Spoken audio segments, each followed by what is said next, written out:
عسلامة الناس الكل، إن شاء الله تكونوا بخير يا ربي. كالعادة مازلنا في كل الحاجات الخفيفة، الحاجات الصيفي، الحاجات اللي في سما تحضر. اليوم إن شاء الله باش نعمل معكم بيتزا حاسيلو سهلة مالة بالحق، معناتها بمكونات بسيطة وبنينة بالحق، بنينة على الآخر. دونك بالنسبة للغسيل نستحقوا، خديت أنا 600 غرام فرينة، معاهم 250 مليلتر ماء ملذذ، معناتها مانيش باش نصبوا الكل، باش نصب بشويه بشويه حتى لين تتلم لي العجينه معناتها بالكدا. معاهم 8 غرامات ملح اللي هما باش يجيهم تحكيت نص مغرفه صغيره، وواحده خميره متاع خبز الكهو. هذا بالنسبه للعجينه نستحقوا كل المكونات هذوما. من بعديك بعد ما تحضر العجينه وتخمر مليح، انا باش نحلها بالسميد. دونك السميد معناتها خذيت كما نقولوا بالعين المجرده، ومعناتها جوست باش نلم بيه، معناتها بلوتو باش نحل بيها معناتها العجينه. هنا اول حاجه باش نحط المكونات الكل مع بعضهم.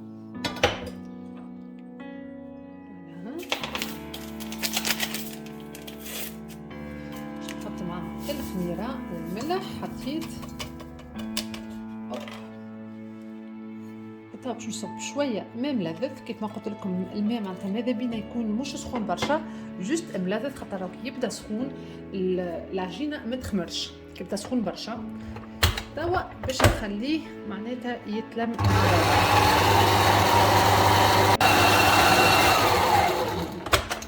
لا توا باش نكمل، اما يظهر لي معناتها باش نستعمل الماء كله معناتها 250 مليلتر.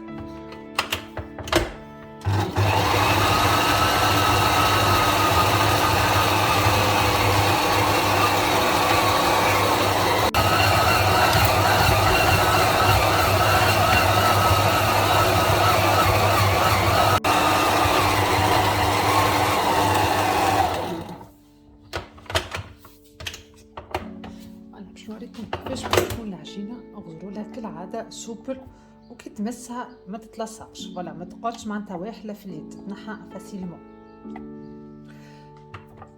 لهنا بالنسبه للعجينه كيف ما تراو لفيتها مليح، غطيتها بالفيلم اليمونتير، معناتها فريمون لازم الهواء باش لازم الهواء ما يدخللهاش، باش معناتها تخمر مليح. نخليها حتى لين معناتها الفوليوم يولي تريبل. وشنو اخر وكاهو. وتوا باش نعمل الصوص طماط.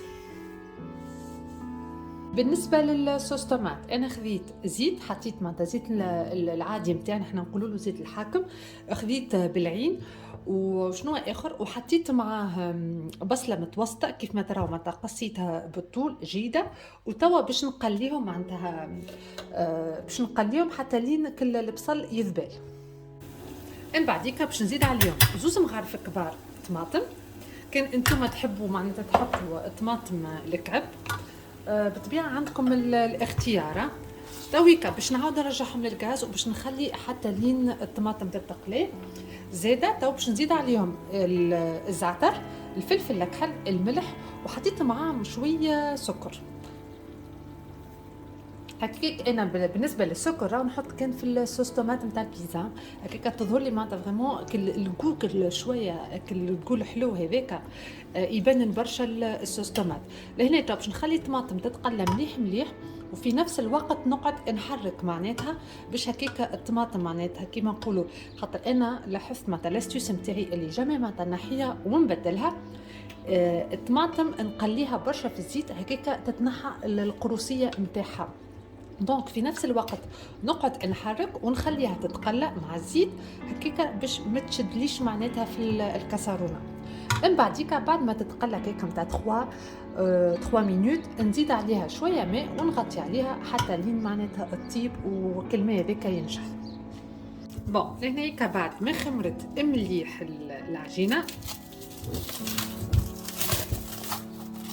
شوفوا معناتها تبارك الله قداش نفخت.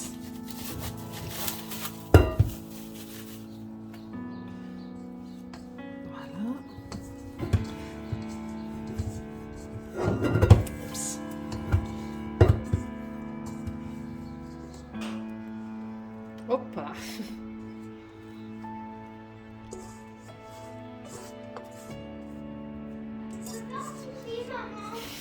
وي دونك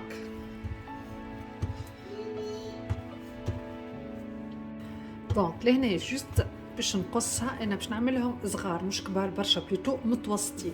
فوالا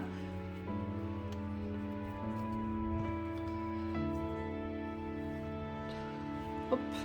طب باش نحاول نعملهم على 4.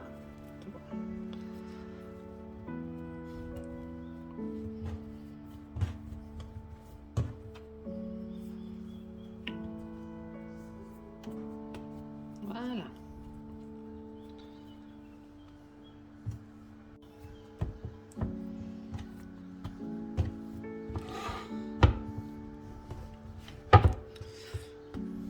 ماذا بيكم تحطوهم يا على بابي كويسون ولا على لوحه باش هكاكا يتنحاو فاسيلمون. معناتها خاطرش كي تحطوهم في صحن، معناتها اون جينيرال كي تحطوهم العجينه تتحط على البورسلين، معناتها في البورسلين شفت كي معناتها تولي لاصقه بصيف ما تتنحى لكم. شوفوا لهنا معناتها كي تبدا على بلونش ولا بابي كويسون راهي تتهز لكم فاسيلمون.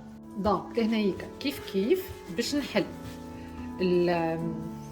العجينه في السميد، في نفس الوقت نبدا نحل سورتو نركز على لي بارتي اللي معناتها كما نقولوا العجينه فيهم عاليه حتى لين تولي لي الكل فرد علو.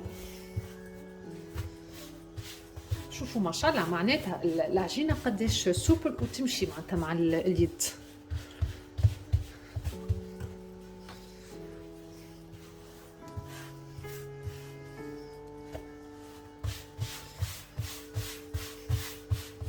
حسيت روحي وليت بروفيسيونيل في البيتزا.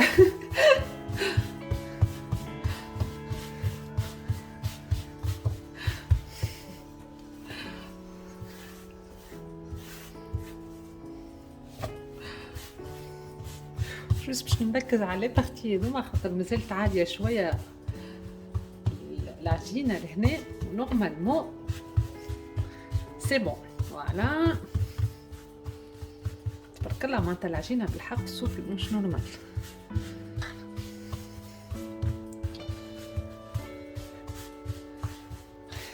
ما نجمش نوقف تالمون بالحق العجينه معناتها قاعده تمشي مع اليد.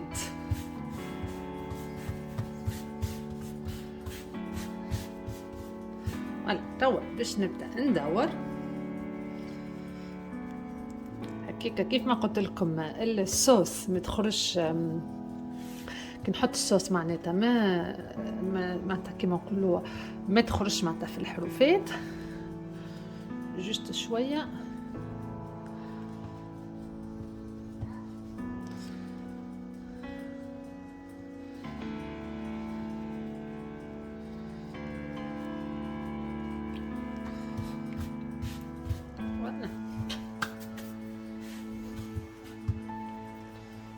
لهنا طب باش نحط الصوص.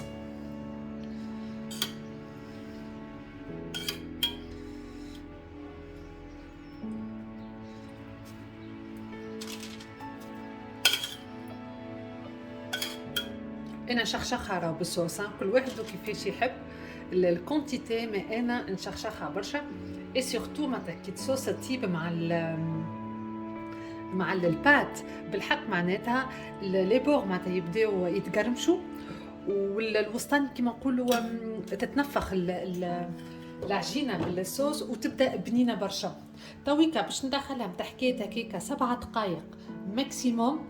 معناتها الصوص تطيب مع العجينه، بعد نخرجها باش نحط الغارنيتور. معناتها اون توتال انا باش نخليها متحكيت ربع ساعه 20 مينوت معناتها في الفور.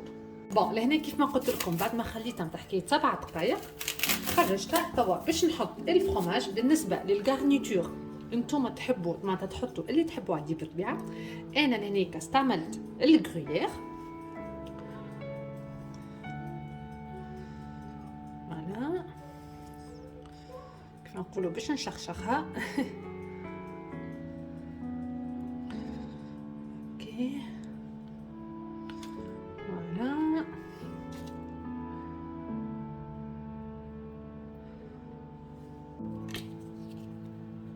دونك باش نعاود نحط الزعتر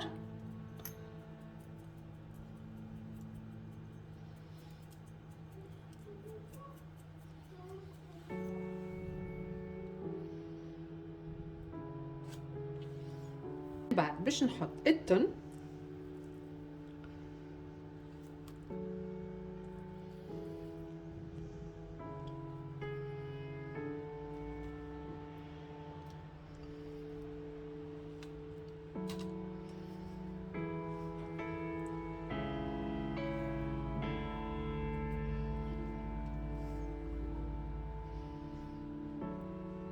من بعد باش نحط انا باش نحاول نزينها معناتها باش نجيبها مزيانه باسكو لازمني نعمل لها تصويره تشهي.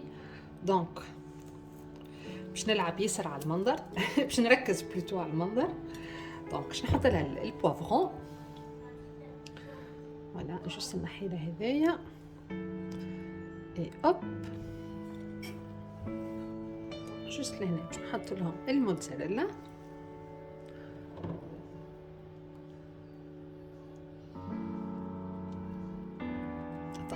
شوفت نقلبها خير، فوالا جوست باش نغرسها ونحط لها هذيا، وباش نحط لها كخاطر يعطي جو بنين برشا الفلفل هذايا. اون فيت الفلفل نتاع البالكون معناتها انا عملته شريط معناتها البلانت ومن بعد نشيحو باش نزين بيه خاطر فريمون معناتها يعطي جو بنين برشا. للعباد اللي تعيش في سويسرا راني الفلفل خذيته من لوندي.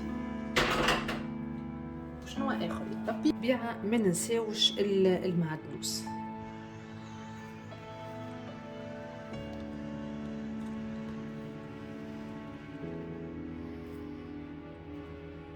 فوالا باش نحط كاريت شويه زعتر.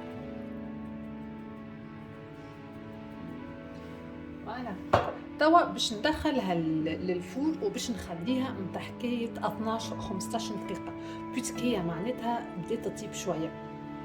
شنو اخر الكهو هذاك هو. فما حاجه اخرى، توا الفور راني سي جامي مسخنته على 200 درجه.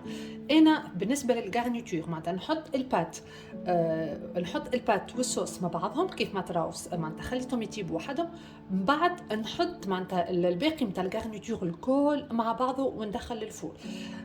دونك انا هكاكا نحبها وكل واحد معناتها اختياره. فما شكون معناتها يخلي باغ اكزومبل المعدنوس والشامبينيون ولا اللي هو في الاخر ولا تن معناتها بعد ما تطيب يزين بها. ما انا لا، كل شيء نحطه مع بعضه. غكوكو يا جماعه. توا هذه بالنسبه للعجينه الثانيه كيف ما شفتوا ما تعملوا بالكل. راني انا عملت 4 معناتها كعابر نتاع عجينه. دونك في بالي باش يجيو صغار مي بور فينيغ نو معناتها جاو ما شاء الله كبار. دونك استعملت كان زوز ولا زوز الاخرين لفيتهم معناتها مليح بالفيلم اليمونتير وحطيتهم في الكونجيلاتور معناتها باش ان شاء الله المره الجايه نستعملهم. سينو هذه معناتها نفس الحكايه معناتها عملتها مع البيتزا الاولانيه سوف هذه معناتها جوست فرomage معناتها غريير موتزاريلا ودخلتها للفور معناتها اون توتال حطيتها متاع حكايه 25 دقيقه على 200 درجه. بالحق اغزروا سمع ان شاء الله برك تسمعوا قداش كروستيونت. اي لا حتى الغناء علاش كان تسمعوا ولا مي بغيت بالحق راهو ريحتها بنينه وكروستيونت. مازلت ما ذقتهاش حسيلو مي ان توكا ظاهره بنينه. عرفتوا البيتزا اللي تبدا تتقرمش. بغيف هذه هي البيتزا نتاعنا. ان شاء الله تكون عجبتكم. هاكم تشوفوا معناتها حاجه سهله ماهله وبالحق معناتها بمكونات موجوده في الدار. وان شاء الله المره الجايه نرجع لكم بحاجه بنينه وسهله زادت كيما المره هذه.